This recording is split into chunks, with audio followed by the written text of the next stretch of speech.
Hi everyone, how are you doing? I hope everyone's fine and happy and healthy. Okay, thank you very much again for those prayers and well wishes, for my health. I really appreciate. So, I'm getting better, and soon I'll be back in good shape and fully charged.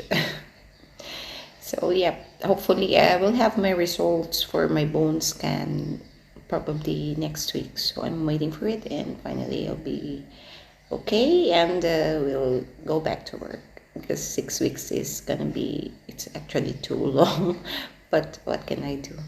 Doctor's advice. Don't be stubborn. Okay, anyways. So today I'm going to discuss something very interesting, and I think it's timely because I have seen a lot of videos again about kids, and some are turning into really something not so good. How can I say that? Probably it's really one reason in the Philippines. It's really one reason for kids to be out of their path, in the wrong path.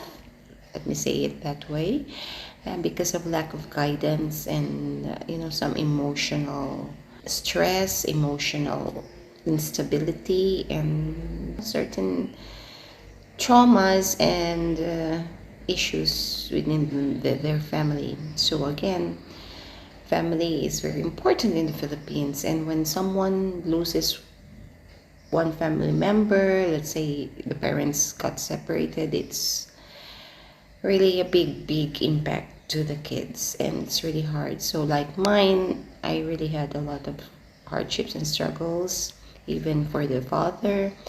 We talked about it a lot, problems, but yeah, so that's the consequence of our decisions too. Sometimes kids, of course, young as they are, they wouldn't really still understand this real situation. And especially in the Philippines, that it is not really common to break the family, to ruin the family. It is like people will really feel so bad about it. The kids will really be affected. They're going to be really the number one victims in the situation. So yeah, and I had my share on that, really. So I'm not saying I'm all a perfect good mom. I had a lot of, how you say, like laxes, and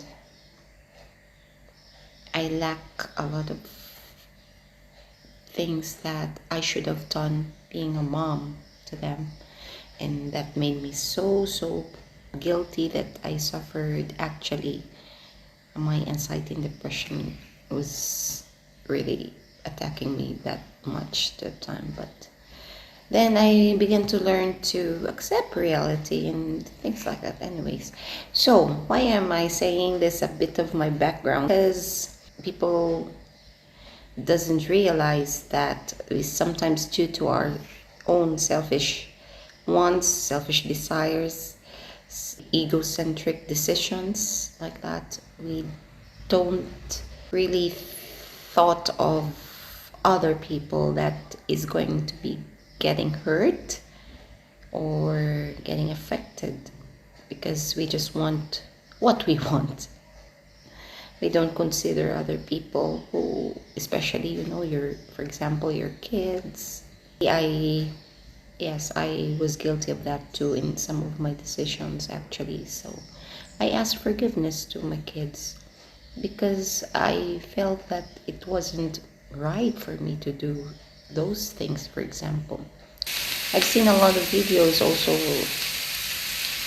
so I think it's timely. So I have a proverb for you that wanted you to ponder upon, and tell me what your thoughts are in the comment section also, okay? So I have something for you. The child is the father of man. What does that mean to you? Does that make sense? Okay. Well, me, I like that proverb actually, and I read a poem. That's an 1802 poem by William Woedsworth, and the title is "My Heart Leaps Up, Leaps Up." So that poem actually suggests that what we think as children or when we were kids will help us determine how we think as adults. So what is the connection of this in the current situation? Well, a lot of situations, a lot of events that has been seen in, in the internet, like you see kids are not really well raised.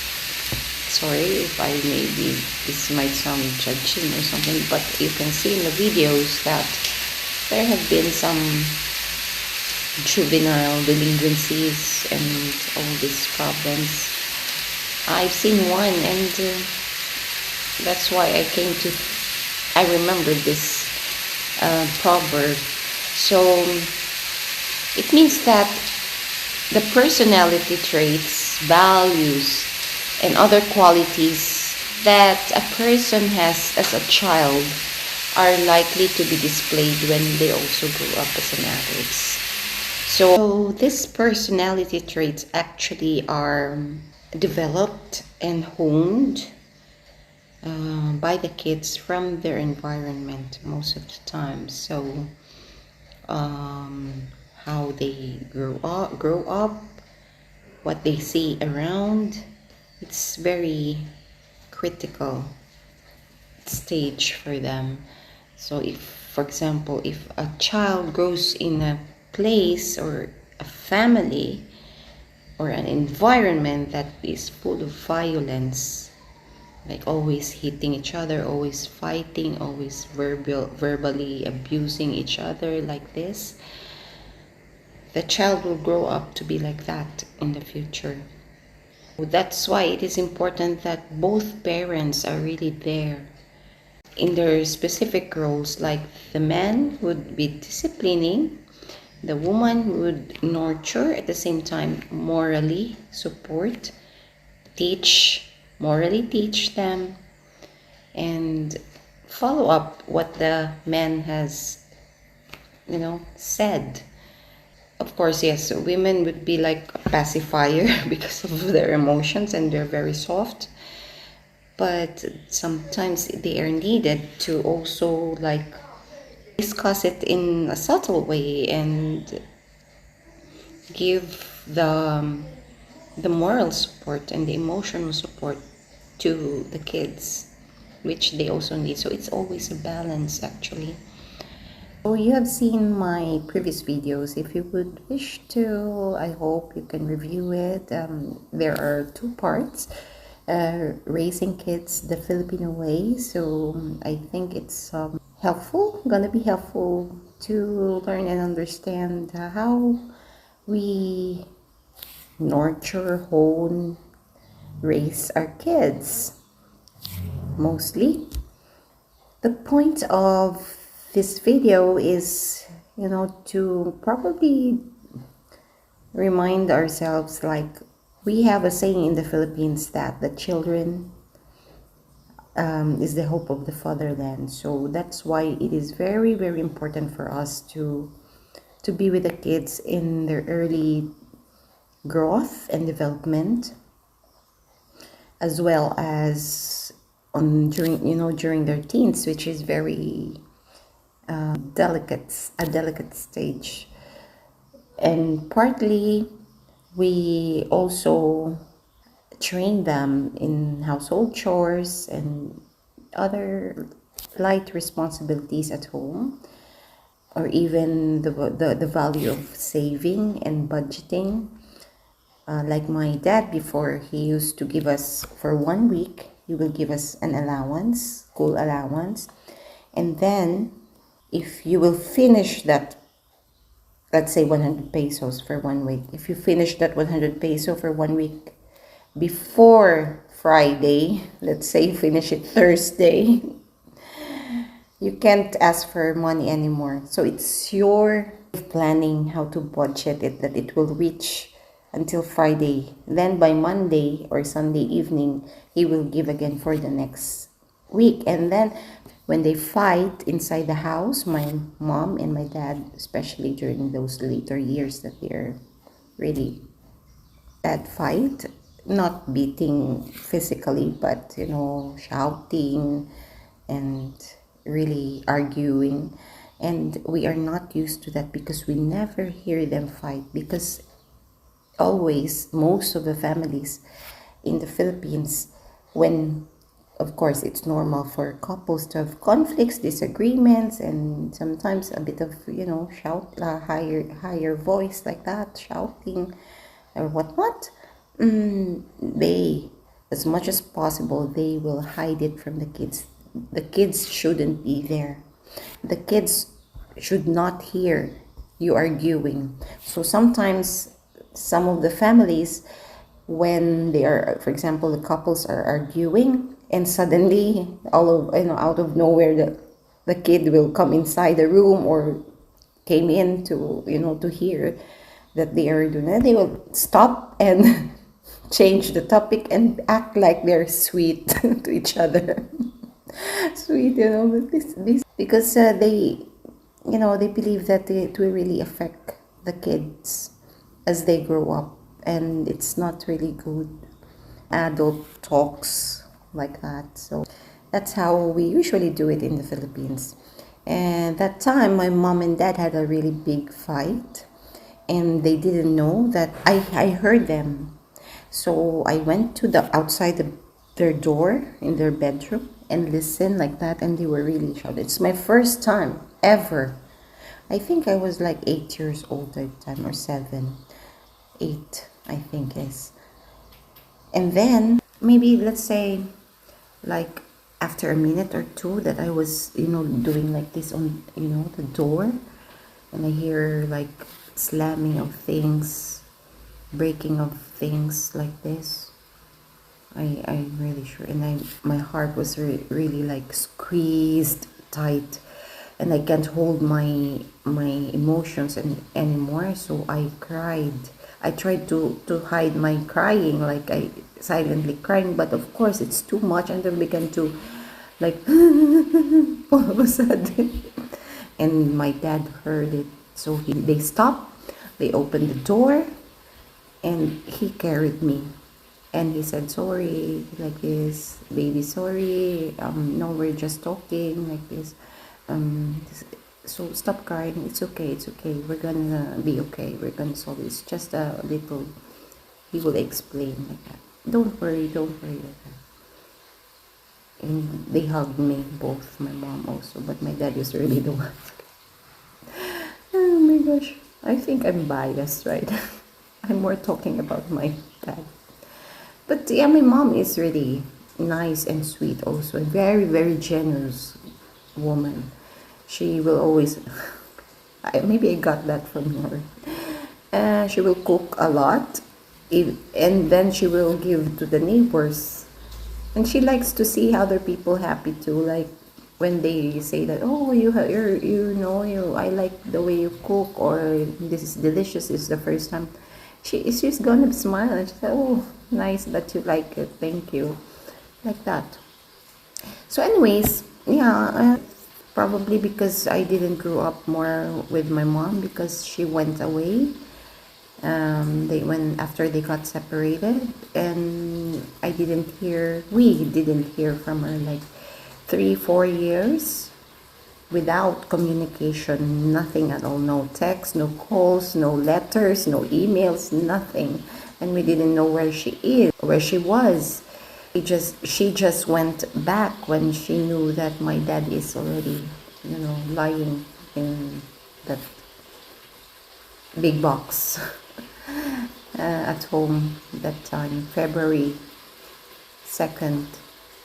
Well, that's the time of his passing, but I think my mom heard of it like 2 weeks after. Then she came home.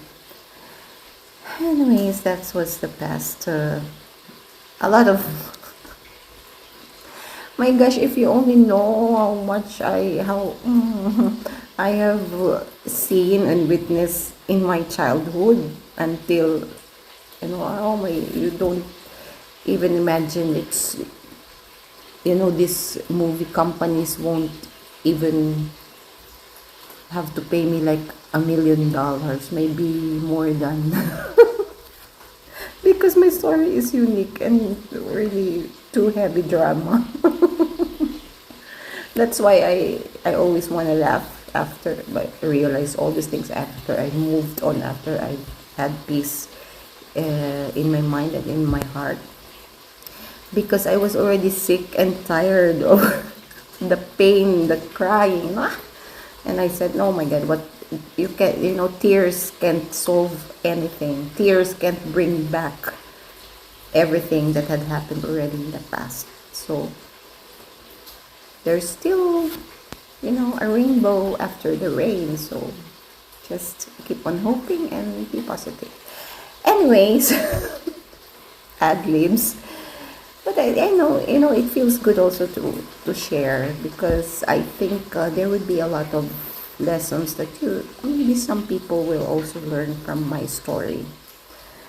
And I hope so, that I can, inspire, motivate, and help other people. At least see that, okay, these things happen also in the Philippines, or these things, but they do it the different way, a different approach, or things like that. But there are other families there in the Philippines that when they fight, it's like fighting, really like the battle of the Spartans and.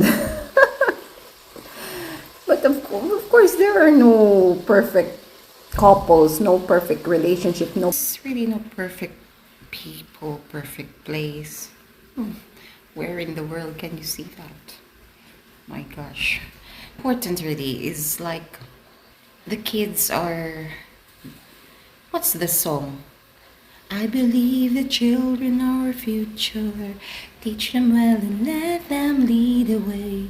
Show them all the beauty that possess inside. Like that. That is true. So true. Sorry for my singing. I'm a trying hard copycat frustrated singer. Oh, but it makes me, like happy. I mean, how you say, like when do videos like this, I enjoyed, and then I look at myself again when I watch it myself, and I was laughing at myself, really. So I enjoyed. Anyways, going back to the topic, so I have seen one video that, they have this, I think she had a relationship with someone who is younger than her, and without her knowledge, after they have already, I think 4 or 5 kids together, they found out that that guy was her son that she gave up for adoption. And I was like, oh, my goodness. So every day I'm getting to see a lot of videos that is like really bizarre. Bizarre is the right term, or like, I don't know, like I'm really like, what? Oh, well, there are a lot of things also, not so good things within family, within in the Philippines, of course, especially when the the families are having a very hard time coping up with everyday life, to survive, when to get food like this. Of course, there are really some like that, but it's just like different situations maybe, and maybe the intensity and the gravity is in on different scale. And because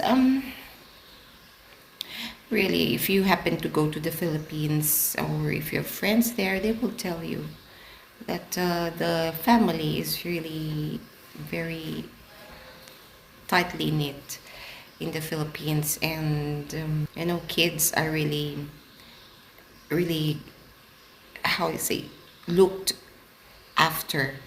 For example, when this is my personal observation. I don't know if I'm right or whatever.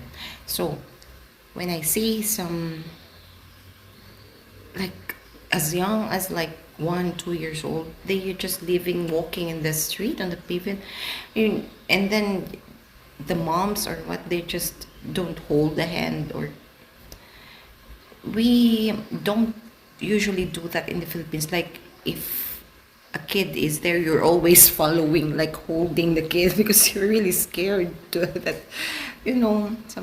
something might happen or like that. And I think there is also, like, maybe a disadvantage of that we really pamper a lot of, not spoiling really, that whatever they want you give, but when it comes to like taking care and nurturing, it's really like very hands-on for Filipino moms. Cannot blame, of course, because when a Filipino family is not well off, and they only have a small house and they have a lot of kids, and an extended family, the parents of the parents are also there. So that is also disadvantage, that even the children are really adults already, and they also got married or have a family of their own, and they still cannot have the opportunity to leave the house because financial. So some may be really a bit of it has to do with character, attitude, also of individual difference, that they don't want to leave the house even if they are capable to do so. So it's like but mostly it's always like average Filipinos are like that, because it's very hard to have your own house in the Philippines, your own lot where you can build your house and all that, unless if you go to the really remote areas that you can just build a house even if the lot is not yours. Like you squat or something. But that's one reason. So it's a bit disadvantageous that you all have your own family, yet you're still living in your parents' house. But what can we do? It's really limited opportunity. And that being said, so all the kids are there, and so it's a bit not chaotic. It's a bit like, okay, it's so fun. It's so fun, really. But on the other hand, they're also being looked after very well. So grandparents, if the parents are working, everybody's at work, and the grandparents are there because they live in the same house. So they're the ones who will look after the kids. Automatic. It's already like secret. It's like unspoken expectation already that it's like that. Because grandparents, we have a saying that sometimes when the grandparents have grandkids, they love the grandkids more than their own son or daughter. Yes. Oh my god. And sometimes they're the ones who like spoiling a bit. You get angry with the kids and they will say, oh, why you do? No, come here. Because they're enjoying to be with the kids again. Anyway, so the child is the father of man, because how a person becomes in the future as an adult has something to do with how he is or she is when she or he was a kid. So important all the time is the guidance and the discipline of a father, the guidance of the mother, the nurturing and loving care of the mother, and the support also of the father. Okay, bye. Thank you very much. Please comment down below if what you think about it. Do you have any more ideas about this proverb, this saying? The child is the father of men. In the setting, in the Western setting, because I love to learn. So Maybe you have ideas about the setting there, how you deal with the kids and raising them, and yeah, based on this proverb. Thank you very much. Mwah. Mwah.